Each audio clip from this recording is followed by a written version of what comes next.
The bell above the mercantile door rattled like a warning. Mary Dalton froze halfway inside, her fingers tightening on the hem of her son's coat. The chatter within died almost instantly, as if the dust itself had stopped to listen. 3 women near the counter exchanged looks that sliced sharper than any knife behind the butcher's block. "Well, if it isn't the widow from Red Hollow," murmured one, her tone sweet as vinegar. "Heard she's sewing buttons for pennies now." "A shame. Such hands could have done better if she'd minded her husband's debts." Mary didn't reply. She lowered her gaze, the brim of her worn hat shadowing eyes the color of rain. Her boy, Sammy, tugged gently at her sleeve. "Mama," he whispered, "can I pick a candy stick?" "Just one," she said quietly. Her voice was steady, though her throat ached. The shopkeeper hesitated to meet her eye as he weighed the sugar and flour. When he slid the parcel across the counter, he did it with a kind of pity that burned worse than cruelty. "Cash up front, Mrs. Dalton," he muttered.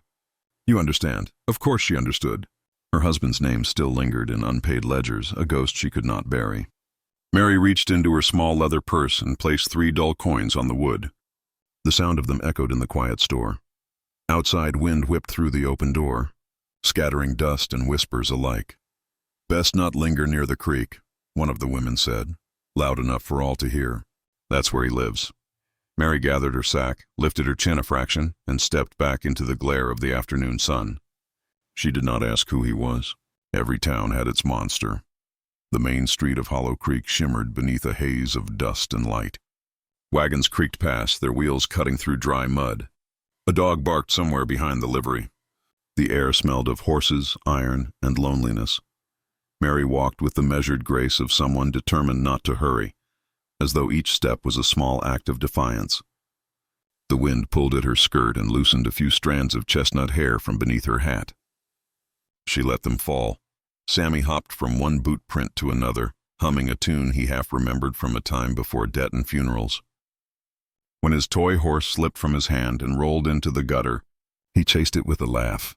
"Stay close, Sam," she warned. He giggled and ran ahead anyway, toward the edge of town where the dirt road narrowed between willows and reeds. Beyond lay the creek, a sliver of silver under the dying sun. "Sammy." Her voice caught in the wind. The boy skidded to a stop at the bridge. His toy had rolled into the tall grass near the far post, near the old forge that everyone whispered about. He crouched to reach it, then froze. A figure stood there, broad shoulders, bare arms streaked with soot. The silhouette of a man, half in light, half in shadow. He didn't move, only watched. The sunlight caught the edge of his jaw, or what was left of it, a pale scar twisting down toward his neck. Sammy blinked, too young to be afraid yet. The man bent slowly, picked up the wooden horse, brushed the dust away with a calloused thumb, and set it on the bridge rail. Then, without a word, he turned back toward the forge. "Come here, Sam," Mary called, her voice softer now, almost uncertain. The boy ran to her, holding the toy close. "He fixed it," he said proudly. "Who?" "The man by the water." His hands looked hurt. Mary glanced past the reeds, but the forge stood empty now, smoke drifting faintly from its chimney. The townsfolk's warning echoed in her head. "That's where he lives." She took her son's hand. "Let's go home."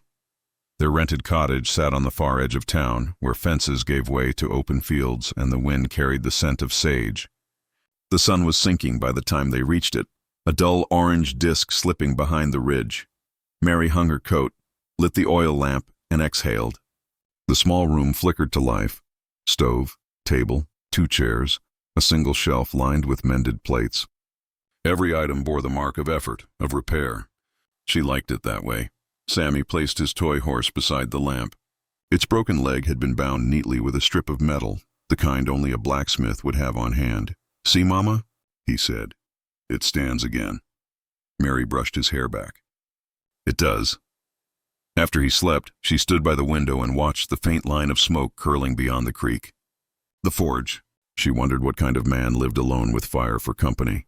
They said he was a monster, burned, half-mad, dangerous. But what she had seen was stillness. A scarred man who returned a child's toy with careful hands. Outside, a shutter banged loose. The night wind crept in, cold and dry, carrying the distant rhythm of hammer on iron. Days blurred into one another. Mary took in sewing from the saloon girls and the preacher's wife alike. She kept her eyes low, her tone polite. The same words followed her wherever she went: widow, penniless, proud thing. She answered none of them. Sometimes, when the day's work ended, she would walk with Sammy toward the fields, pretending they were looking for herbs. In truth, she looked for that faint line of smoke. The sound of the hammer, it became a strange comfort. That steady rhythm from across the creek. Proof that someone else endured, that someone else refused to vanish. One evening, as the sun bled gold through the dust, she saw him again. Elias Crow. He stood in the doorway of his forge, a shape cut from shadow, his face half lit by the fire behind him. The scars gleamed faintly like old wax. He did not wave, did not speak. Yet something in his posture, a quiet acknowledgement, maybe, made her pause before turning away. That night she dreamed of her husband's funeral, of the way the town had stared as she stood alone beside the coffin. Except this time, in the dream, a hand rested gently on her shoulder, rough, scarred, but steady. When she woke, the lamp had burned itself out. The first gray light of dawn spilled across the floorboards, carrying the scent of iron and smoke from the far side of the creek. Mary sat by the window, her shawl wrapped tight, and watched the mist rise. For the first time in months, she didn't feel entirely alone. The wind rose. Dust turned to gold in the dying light, and far off, a hammer struck once, then fell silent. The rain began before dusk and showed no mercy. By the time Mary reached the edge of the creek, her skirt was soaked to the hem, and Sammy's small hand had gone cold in hers. The sky hung low, heavy with thunder, and the road had turned to mud thick enough to swallow a boot. They could see nothing of the town behind them now, only gray, trembling light and the sound of the wind pushing the storm across the hills. "Just a little farther," she whispered, though she had no idea where farther led. The boy stumbled, nearly fell. Mary caught him, pulled him close, and scanned the horizon. Then she saw it, the faint orange blink of fire through the rain, like an eye half closed in exhaustion. A forge, maybe, or a lamp left burning by someone unafraid of the dark. They followed it. By the time she knocked, her hand shook from cold. The door opened without sound, and Elias Crow stood framed in the glow of the fire behind him. His face was part shadow, part scar, his shirt damp from his own labor. The hammer still hung from his hand. He said nothing for a long moment, only looked at her as the rain beat down between them. Then he stepped aside. "Get the boy in," he said quietly. Mary hesitated. Pride rose like an old wound, sharp, reflexive. But Sammy tugged her sleeve, teeth chattering. She guided him through the doorway, into warmth and the faint metallic scent of smoke and steel. The forge was dim but alive. A small stove hissed in the corner, its flame low but steady. Tools hung in neat rows. The place looked more like a sanctuary than a workshop. "Sit," Elias said. Mary didn't. "We won't stay long." "Just till the rain breaks." He gave a small nod and moved past her, adding a log to the stove. Sparks bloomed and died in the air between them. Sammy crouched near the fire, holding his hands out to the warmth. "It's not scary," he whispered to himself, watching the light dance on the scarred man's arms. Elias's eyes softened just slightly. "No, fire's only cruel if you forget to respect it." Mary looked at him then, the lamplight tracing the edge of his jaw, the old burn marks that caught and held the light like rivers of silver.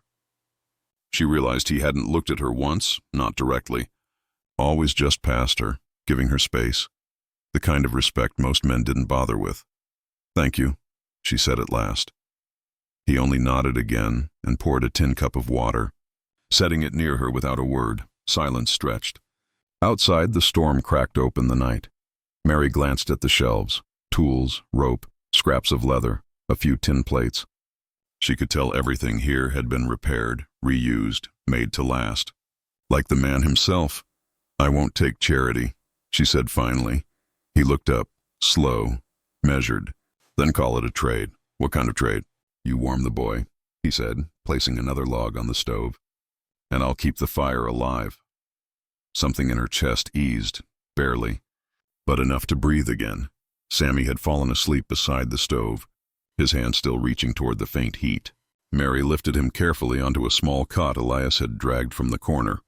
She covered the boy with her shawl, her fingers brushing the coarse blanket that smelled faintly of cedar and smoke. When she turned back, Elias was repairing a broken horseshoe by the anvil, his movements slow and rhythmic, the light flaring across his hands. She found herself watching the quiet concentration in his shoulders, the care with which he touched even broken metal. "You live here alone," she said softly. He didn't look up. "Some things are easier that way. People talk," she added. "They always do." He struck the iron once, the sound sharp but steady. "It doesn't change the work." Mary said nothing after that. The rain against the roof filled the space where words might have gone. She sat on a wooden stool, wringing the water from her skirt, feeling the heat return to her skin. For the first time in months, she wasn't thinking about tomorrow's debts or the town's eyes. Only the present, the hiss of the fire, the breathing of her child, the rhythm of hammer on steel. Elias set the horseshoe aside and poured 2 cups of coffee from a small blackened pot. He handed one to her. "It's bitter," he warned. "I can take bitter," she said. He almost smiled. Almost. For a moment they drank in silence, the wind wailing outside like a restless ghost. "You fixed his toy," she said suddenly. He blinked. "What?" "The wooden horse." "My boy's toy. You mended its leg. I saw it on the road," he said simply. "Didn't seem right to leave it broken." Mary looked down at her hands. "You didn't have to." He paused, eyes on the stove. "Maybe I did." The words hung between them, soft but heavy. Later, when the storm began to fade, she moved to the door. "We'll go when the rain lets up." Elias shook his head. "Road's washed out. You'll drown before you reach the ridge." She hesitated. Pride again, the old armor she no longer trusted to hold. "We can manage." "Maybe," he said, setting down his cup. "But the boy's cold." "There's bread and blankets here. You can stay till morning." She studied his face, half hidden in shadow. "You don't even know us." His voice was quiet, without judgment. "Don't need to. I can see you're tired." Her breath caught, as if the words themselves were a mercy she didn't know she'd been waiting for. She turned away, kneeling beside Sammy. "Just till morning," she whispered. More to herself than to him, Elias banked the fire, the light softening to amber. He laid a spare coat near the cot and stepped back. "Good night, Mrs. Dalton," he said. She looked up. "Good night, Mr. Crow." He nodded, moved to his workbench and sat quietly, the outline of his shoulders framed by firelight. The storm eased outside, the rain now a soft whisper against the roof. For a long while, neither spoke. The boy slept soundly. The room breathed warmth. The 2 adults sat in their separate silences, not quite strangers anymore. Just 2 people who had stopped pretending they were made of stone. The fire burned low, but the room stayed warm. The gossip came like rain on tin, constant, sharp, and impossible to ignore. By spring, Hollow Creek had decided that Mary Dalton's shame had a new name. Elias Crow, the widow and the monster. The woman too proud to remarry and the man too ruined to be seen. Every whispered word stung like grit in the wind. But worse were the silences, the glances that slipped away when she entered a room, the way even the preacher's wife stopped bringing fabric to mend. Mary told herself she didn't care. She'd survived pity before. But one morning, when Sammy came home from the schoolhouse with tears on his face and mud on his knees, she saw how deep the town's cruelty ran. "They said you live with the Scar Man," he cried. "They said he stole you." Mary's hands trembled as she wiped his cheek. "That's not true." "I know," he sniffed. "But they don't." She didn't answer. Outside, wind pressed against the shutters. In that sound, she heard the truth. This town would never forget what it wanted to believe. That night she packed quietly. Bread, her needle kit, the small framed picture of her late husband. She told herself it was for Sammy's sake. That leaving was the kindest thing she could do. When Elias knocked on her door at dawn, she almost didn't answer. He stood there in the gray light, coat damp from mist, hat in hand. The forge smoke still clung to him, the scent of iron and fire. "You're leaving," he said, not as a question. She straightened, holding her shawl tight. "It's better this way." "For who?" "For my boy, for you, for everyone who won't stop talking." He looked at her a long time, as if weighing the truth in her voice against the fear in her eyes. "You can't live by their measure, Mary." "It's not their measure," she said, her throat tightening. "It's mine." Every time I step outside, I see what they see, a fool. A woman who doesn't know when to stop being grateful. Elias set his hat on the table. You don't owe them gratitude. I owe my son peace. Silence filled the small room. Rain began tapping against the roof, soft but steady. When she turned away to fold her shawl, his voice came low. Careful. You should go, she said, before he could speak again. He stepped closer, his tone almost a whisper. Not unless you tell me to forget you. Mary froze. The words hung in the air like thunder that hadn't yet broken. She faced him then, eyes bright with something raw and unguarded. What would you do with a woman the town's already decided against? He met her gaze without flinching. Live honest. Same as I've done every day since I met her. Outside, the wind rose, flinging rain against the windows. The stove flame flickered low. Mary turned back toward her son's small cot, where he slept unaware, clutching his wooden horse. You don't know what you're saying. I do, Elias said. Maybe you're the only thing I've ever said right. She wanted to shout, to silence him before the ache in her chest cracked open completely. Instead, she pressed her palms against the table, head bowed. You don't have to save me, Elias. I know, he said quietly. But you don't have to keep saving yourself either. The storm broke full then, rain hammering the roof, thunder shaking the walls. Elias moved to the window, securing the shutters. The wind shoved back hard, scattering dust and old papers across the floor. Mary's candle blew out. For a moment, only the flashes of lightning gave the room shape. The cot, the stove, the faces of two people who had run out of reasons not to care. When the last shutter slammed shut, he turned, and there she was, standing near the stove, her hands trembling over the small flame. I've spent so long trying not to need anyone, she said, voice breaking. Even kindness feels like weakness now. He stepped closer, keeping his distance still, always that quiet respect. It isn't weakness to want warmth. Her eyes lifted to meet his. And when the warmth fades? He gave the smallest smile, the kind that barely reached the eyes but carried truth in it. Then you build another fire. The lightning cracked again, white against the window glass. For a moment, she saw him clearly. The scars, the patience, the gentleness that no one else dared see. Mary took a step forward. Then another. The space between them closed like a slow breath. Elias didn't move until she reached out, her hand hovering near his, uncertain. He let her decide. When her fingers finally brushed his palm, he drew a careful breath. The contact was brief, fragile, but real. You could still go, he said softly. I could, she answered. But I'm tired of running from what feels right. He nodded once, and something wordless passed between them. A quiet agreement. A shared surrender. The storm eased toward dawn. They sat near the stove. Sammy still asleep, the boy's toy horse between them on the floor. Elias fed the fire. Mary mended a torn sleeve with slow, steady stitches. Neither spoke much. They didn't need to. Outside, the rain thinned to mist, the first light spilling through the cracks in the shutters. The world smelled of wet earth and renewal. When Mary finally looked up, Elias was watching the flames, his face softened by the glow. You'll still be the monster to them, she said quietly. He shrugged. Maybe, but not to you. She reached across the table, resting her hand lightly on his. No, not to me. The moment stretched, gentle and unhurried, the kind of silence that holds more truth than speech. Sammy stirred, rolled over, and mumbled something about the rain stopping. Mary smiled faintly. He'll wake soon, Elias nodded.